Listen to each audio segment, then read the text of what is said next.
that certainly looked like a whole lot of fun. I think that I have to make a habit of going on a girls' trip more often. So, Jay, you earlier on spoke about your habit of kicking smoking, which is a bad habit for you. What other habits have you kicked that have been beneficial in your life?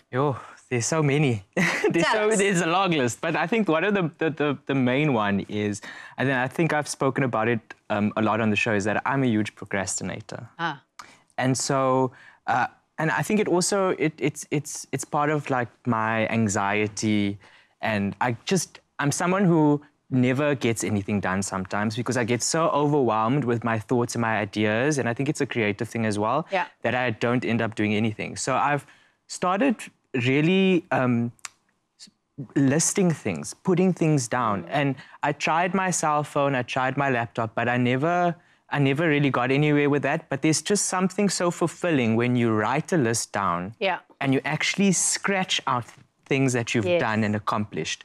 So I've really gotten into the habit of doing that, and I found that it really, if I break things down into smaller steps and do it that way and write a list, then it eases my anxiety, and also I get that sort of joy of when I've actually accomplished something. So that's something that I mean, maybe it seems a bit small in terms of the conversation today, but I think in those are the places where you find real joy and peace, is when you just, in those small moments, are able to break something and replace it with something.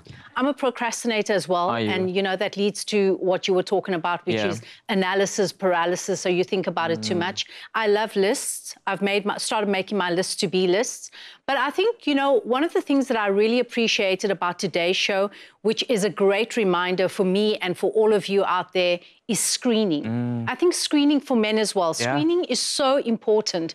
You know, what the doctor was saying earlier on, that early detection it's the difference between life and death. So make that a habit.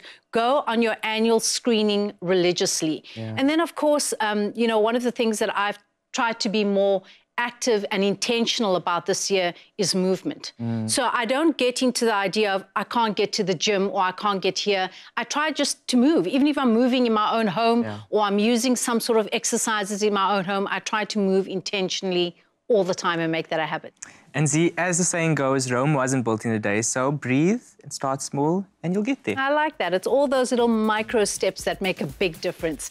Well, there you go. We hope that today's discussion has inspired you to take a closer look at your own habits and make the changes that will lead to a happier, healthier you. Remember that you can catch the repeat of this show on Sunday at 8:30 a.m. and we will see you next week, Tuesday. To enjoy every drop of goodness from the freshest fruit full of vitamins. Crush it real good. Clover Crush, your daily goodness. Also in delicious new nectar. Another feel-good production.